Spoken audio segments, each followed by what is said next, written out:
स्वागत है आप सबको हमारे चैनल आध्यात्मिक रहस्य में। हमारे साथ इस रामायण की यात्रा में जुड़ने के लिए बहुत बहुत धन्यवाद।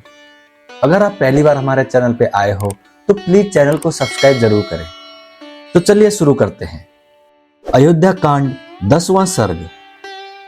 राजा दशरथ का कैकेयी के भवन में जाना, उसे कोप भवन में स्थित देखकर दुखी होना और उसको अनेक प्रकार से सांत्वना देना। पापिनी कुब्जा ने जब देवी कैकेयी को बहुत उल्टी बातें समझा दी, तब वो विषाद बाण से बिद्ध हुई किन्नरी की समान धरती पर लौटने लगी।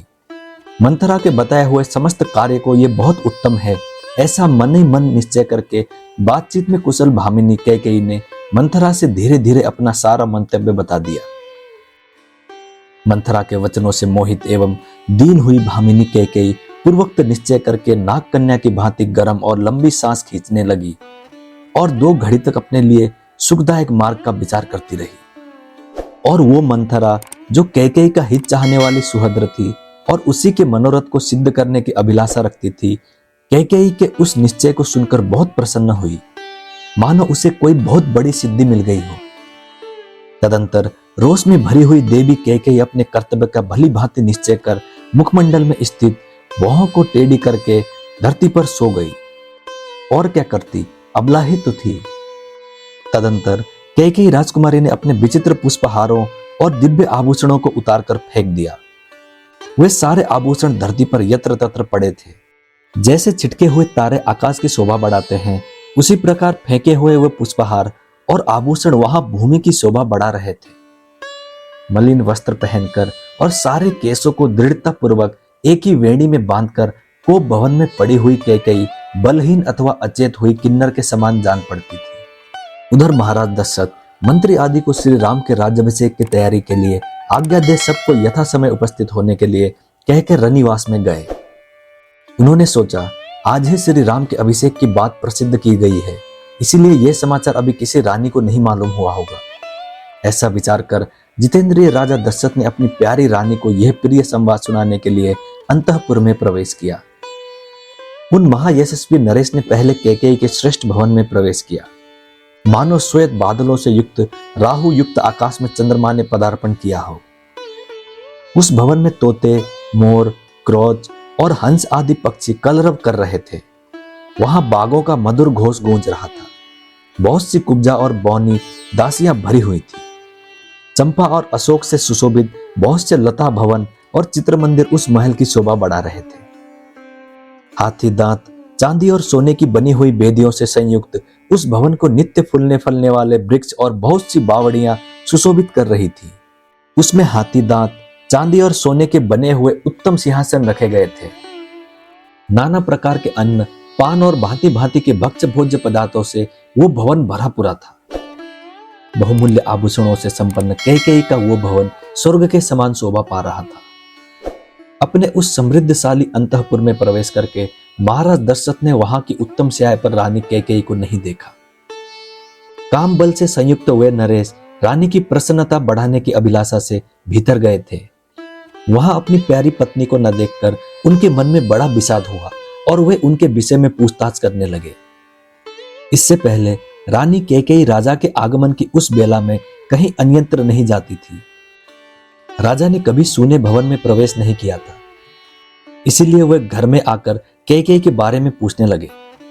उन्हें यह मालूम नहीं था कि वो मूर्खा कोई स्वार्थ सिद्ध करना चाहती है, अतः उन्होंने पहले की ही भांति प्रतिहारी से उसके विषय में पूछा। प्रतिहारी बहुत डरी हुई थी।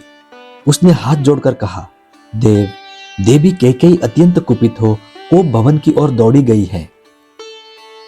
प्रतिहारी की यह बात सुनकर राजा का मन बहुत उदास हो गया। उनकी इंद्रियां चंचल एवं व्याकुल हो उठी और वे पुनः अधिक विषाद करने लगे। कोप भवन में वो भूमि पर पड़ी थी और इस तरह लेटी हुई थी जो उसके लिए योग्य नहीं था। राजा ने दुख के कारण संतप्त से होकर उसे इस अवस्था में देखा। राजा बूढ़े थे और उनकी वो पत्नी तरुणी थी, अतः वे उसे अपने प्राणों से भी बढ़कर मानते थे। राजा के मन में कोई पाप नहीं था, परंतु कैकेयी अपने मन में पाप पूर्ण संकल्प लिए हुई थी। उन्होंने उसे कटी हुई लता की भांति पृथ्वी पर पड़ी देखा, मानो कोई देवांगना स्वर्ग से भूतल पर गिर पड़ी हो। वो स्वर्ग भ्रष्ट किन्नरी, देवलोक से च्युत हुई अप्सरा, लक्ष्य भ्रष्ट माया और जाल में बंधी हुई हरणी के समान जान पड़ती थी। जैसे कोई महान गजराज वन में व्याध के द्वारा विस्लिप्त बाण से बिद्ध होकर गिरी हुई अत्यंत दुखित हथिनी का स्नेहवश स्पर्श करता है, उसी प्रकार कामी राजा दशरथ ने महान दुख में पड़ी हुई कमल नयनी भार्या कैकेयी का स्नेहपूर्वक दोनों हाथों से स्पर्श किया। उस समय उनके मन में सब ओर से यह भय समा गया था कि न जाने ये क्या कहेगी और क्या करेगी। वे उसके अंगों पर हाथ फेरते हुए उससे इस प्रकार बोले, देवी, तुम्हारा क्रोध मुझ पर है, ऐसा तो मुझे विश्वास नहीं होता। फिर किसने तुम्हारा तिरस्कार किया है? किसके द्वारा तुम्हारी निंदा की गई है? कल्याणी, तुम जो इस तरह मुझे दुख देने के लिए धूल में लौट रही हो, इसका क्या कारण है? मेरे चित्त को मत डालने वाली सुंदरी, मेरे मन में तो सदा तुम्हारे कल्याण की ही भावना रहती है। फिर मेरे रहते हुए तुम किस लिए धरती पर सो रही हो? जान पड़ता है तुम्हारे चित्त पर किसी पिशाच ने अधिकार कर लिया है। भामिनी, तुम अपना रोग बताओ। मेरे यहाँ बहुत से चिकित्सा कुशल वैद्य हैं, जिन्हें मैंने सब प्रकार से संतुष्ट कर रखा है। वे तुम्हें सुखी कर देंगे। अथवा कहो, आज किसका प्रिय करना है या किसने तुम्हारा अप्रिय किया है? तुम्हारे किस उपकारी को आज प्रिय मनोरथ प्राप्त हो अथवा किस उपकारी को अत्यंत अप्रिय कठोर दंड दिया जाए। देवी, तुम न रो, अपने देह को न सुखाओ। आज तुम्हारी इच्छा के अनुसार किस अवैध का वध किया जाए अथवा किस प्राण दंड पाने योग्य अपराधी को भी मुक्त कर दिया जाए, किस दरिद्र को धनवान और किस धनवान को कंगाल बना दिया जाए। मैं और मेरे सभी सेवक तुम्हारी आज्ञा के अधीन हैं। तुम्हारे किसी भी मनोरथ को मैं भंग नहीं कर सकता, उसे पूरा करके ही रहूंगा, चाहे उसके लिए मुझे अपने प्राण ही क्यों न देना पड़े। अतः तुम्हारे मन में जो कुछ हो उसे स्पष्ट कहो। अपने बल को जानते हुए भी तुम्हें मुझ पर संदेह नहीं करना चाहिए। मैं अपने सत्कर्मों की शपथ खाकर कहता हूं, जिससे तुम्हें प्रसन्नता हो वही करूंगा।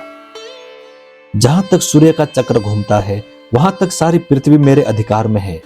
द्रविड़, सिंधु, सौवीर, सौराष्ट्र, दक्षिण भारत के सारे प्रदेश तथा अंग, वंग, मगध, मत्स्य, काशी और कौशल, इन सभी समृद्धशाली देशों पर मेरा आधिपत्य है।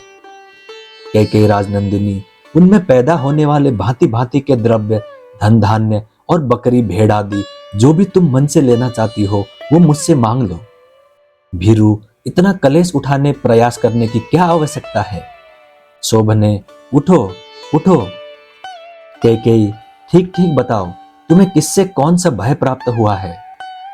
जैसे अंशुमाली सूर्य कोहरा दूर कर देते हैं, उसी प्रकार मैं तुम्हारे भय का सर्वथा निवारण कर दूंगा। राजा के ऐसा कहने पर कैकेयी को कुछ सांत्वना मिला। अब उसे अपने स्वामी से वो अप्रिय बात कहने की इच्छा हुई। उसने पति को और अधिक पीड़ा देने की तैयारी की।